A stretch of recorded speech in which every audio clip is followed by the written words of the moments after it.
Welcome to DEMOCREPUBLIX, where we cover the real news that matter to we the people. Red flag gun laws. Connecticut man's firearm seized because his son shared a meme on Facebook.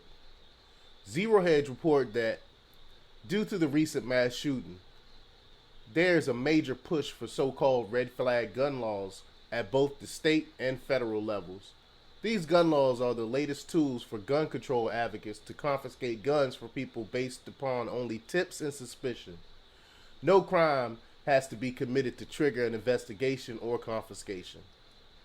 Red flag laws violate multiple rights protected by our Constitution. The Hill has an excellent article on how red flag laws violate more than the Second Amendment, including, hopefully you'll never commit a mass shooting murder or violent assault, but while you might not have a criminal connection to such individuals, you do share at least one thing in common. You both have unalienable rights: the right to face your accuser, the right to due process, the right to protection against unreasonable searches and seizures.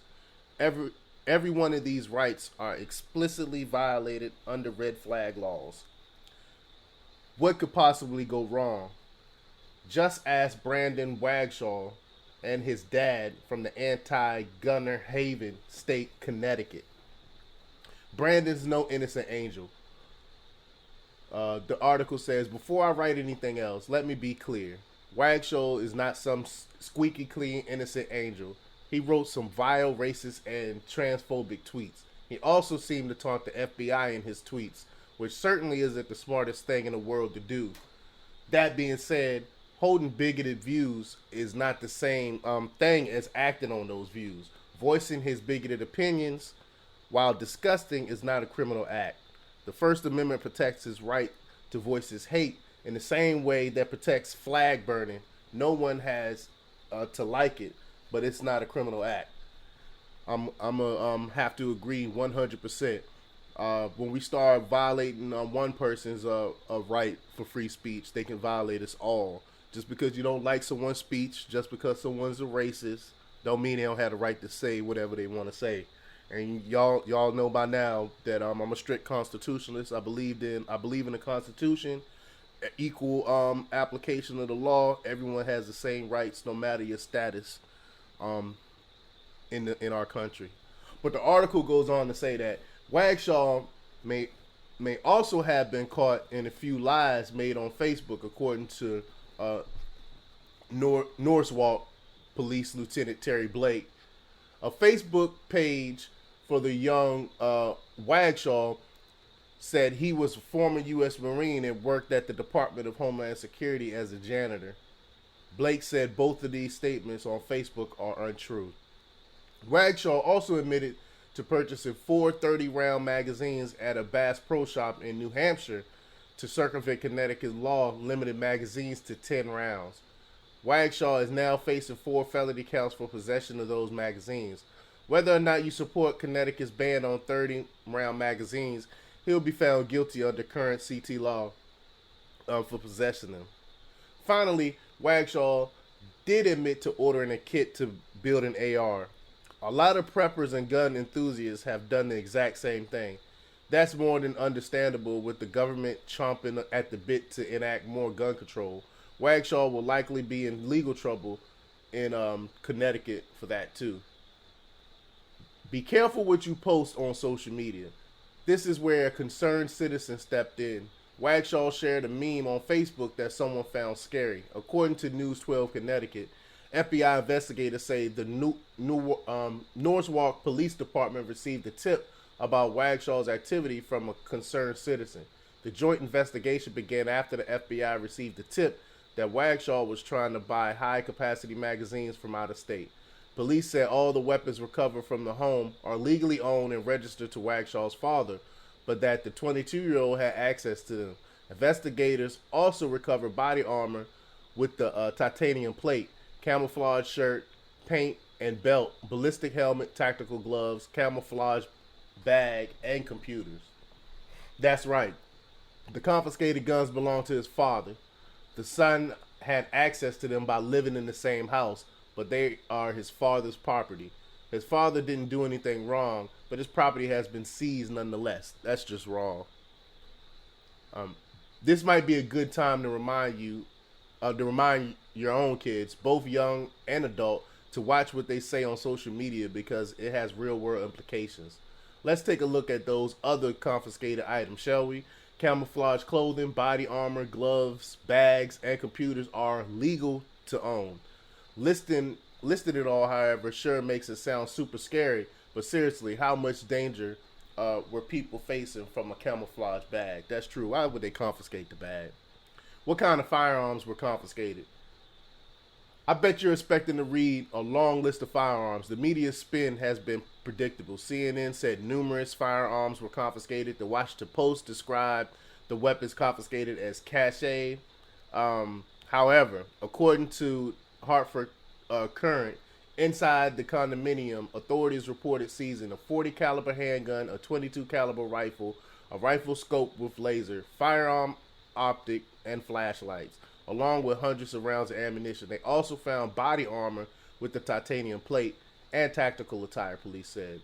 So 2 firearms. That's what they're talking about. And the rifle takes the smallest round possible.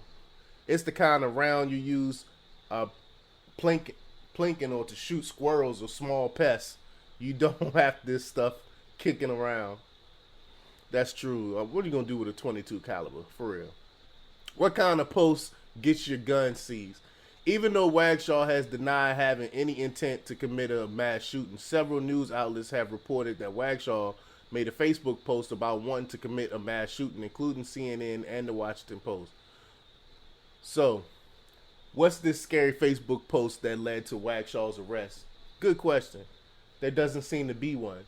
The concerned citizen reported a Facebook post reporting buying 30-round magazines. However, no post has surfaced stating Wagshaw's wanted them for a mass shooting. The police claim, however, that Wagshaw was indeed planning a mass murder from the Hartford, Connecticut.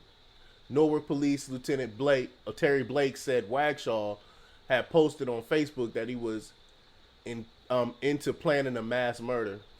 From the Connecticut Post, police claim he's showing an interest in mass shooting, but did not specify any particular post. So this guy didn't say anything about a mass shooting in any post. And they came and snatched up and confiscated all this kid's father's stuff, which included a 22 caliber. I mean, come on, be for real. According to Workshaw's lawyer, Stanford attorney Darnell Crossland, the police failed to cite any actual Facebook posts in the official report. Crossland also said the report did not include any of Wagshaw's Facebook posts in question. Quote, "What I understand is that he didn't make any comments on Facebook, but there might have been other memes, as they call it, that he might have reposted, but he didn't make a statement on Facebook as related to any mass shootings." Some readers here may have also be familiar with Facebook's page Uncle Sam's Misguided Children. Their page posted an article from their website with the potential offending meme. It showed when the alphabet boys bust in through your door thinking you just have a few coat hangers sears, so you play along before breaking out the belt-fed Boogaloo toys. And then they got a picture of an old guy. The article goes on to clarify what the term means, Boogaloo, a slang term for shit hits the fan, or government gone bad and they're coming for you, time to fight back. Boogaloo toys refer to guns, the opposite of bugging out. Alphabet boys, of course, that's ATF, FBI, DEA, etc. Coat hanger sears, handcraft drop-in auto sears for an AR. Could this be the offending post? Maybe, maybe not. The article from Uncle Sam's Misguided Children also says Instagram has blacklisted terms like Boogaloo. However, I was able to search Instagram and find both the hashtag and multiple users with Boogaloo as part of their name. So that doesn't seem to be entirely accurate.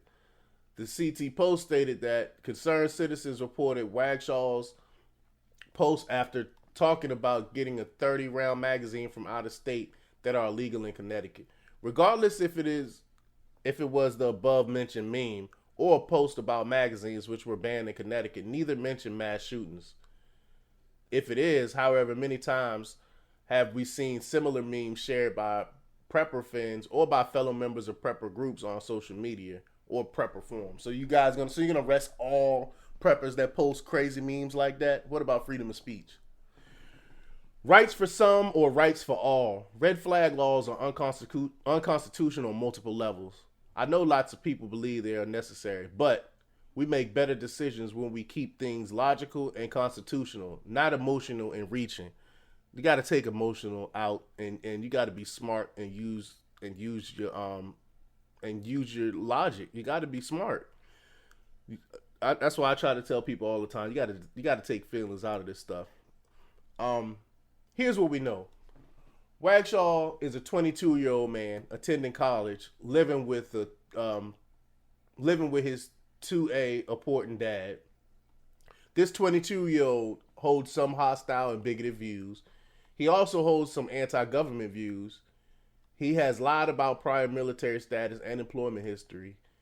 He decided that his state of residence has imposed unconstitutional laws that violate his Second Amendment rights and chose to ignore them by buying 30 round magazines from Bass Pro Shop in New Hampshire and ordering an AR kit from California. Someone reported a meme he shared to police under Connecticut's red flag law. An investigation took place without his knowledge, and his father's firearms have been confiscated along with some clothing and gear. The official report does not include any specific Facebook posts. Never mind Facebook posts discussing mass shootings.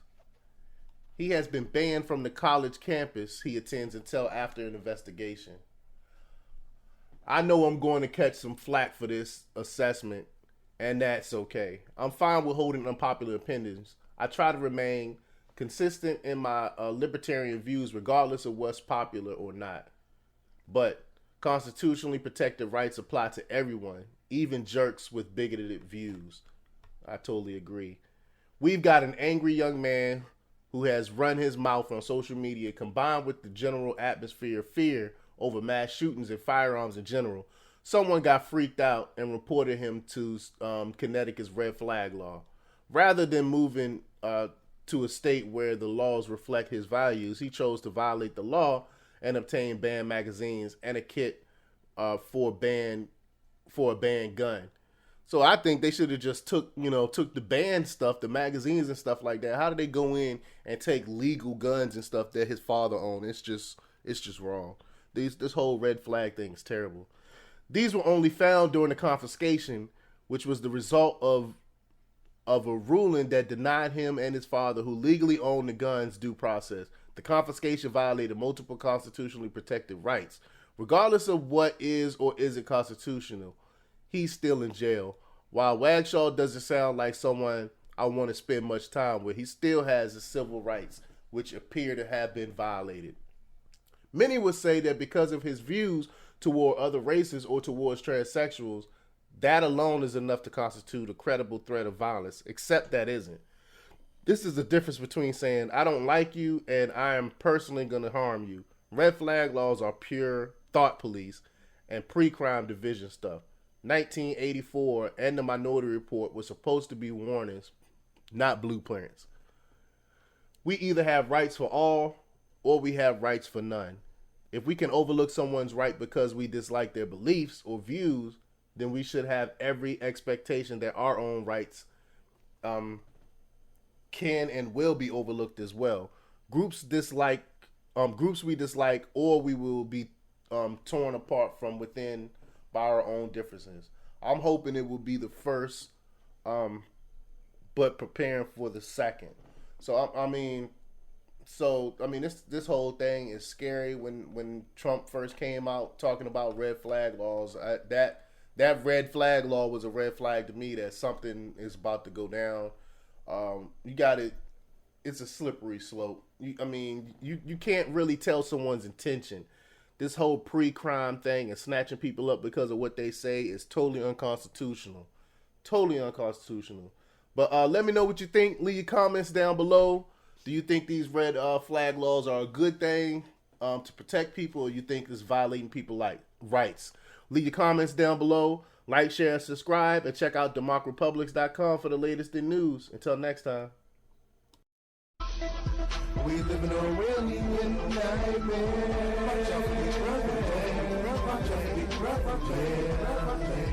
We live in a really nightmare.